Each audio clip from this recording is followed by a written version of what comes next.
start our award ceremony with a few honorable mentions. These are teams we think at least deserve a shout out. The most prominent, the East German Olympic team. Who could forget those athletes' pumped up bodies in the country's huge Olympic medals haul? Despite having less than 20 million citizens, thousands of East German athletes were given steroids in what a German court later called a systematic and overall doping in East German competitive sports. These German sports doctors gave athletes anabolic steroids and testosterone when they were as young as 13 years old. The drugs caused side effects like cancer, organ damage, infertility, and more. And we want to give an honorable mention to the United States track and field team.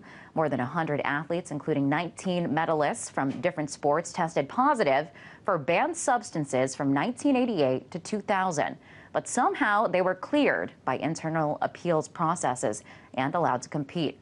According to a 30,000-page report from Dr. Wade Exum, a former U.S. Olympic Committee doping chief, the scandal brought about the U.S. doping agency, anti-doping agency that is, and now to the individual medal awards. The bronze. This award goes posthumously to Knud Enmerk Jensen. At the 1960 Games in Rome, the Danish cyclist took Ronjacol right before his race, a drug meant to increase blood circulation. He also took an amphetamine, but the drugs didn't have the intended effect. Jensen collapsed during the race and fractured his skull. He was pronounced dead shortly after in a Roman hospital.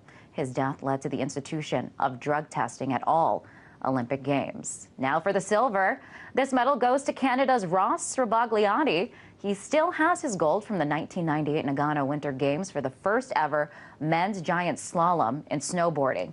After winning the gold, Srabagliati tested positive for marijuana. The International Olympic Committee stripped him of his gold, but the next day, the IOC gave the gold back to him because it realized it didn't have the power to take it.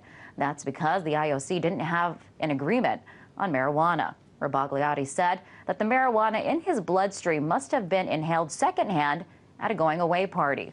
But even if he smoked a big fatty right before the race, the IOC couldn't do anything about it.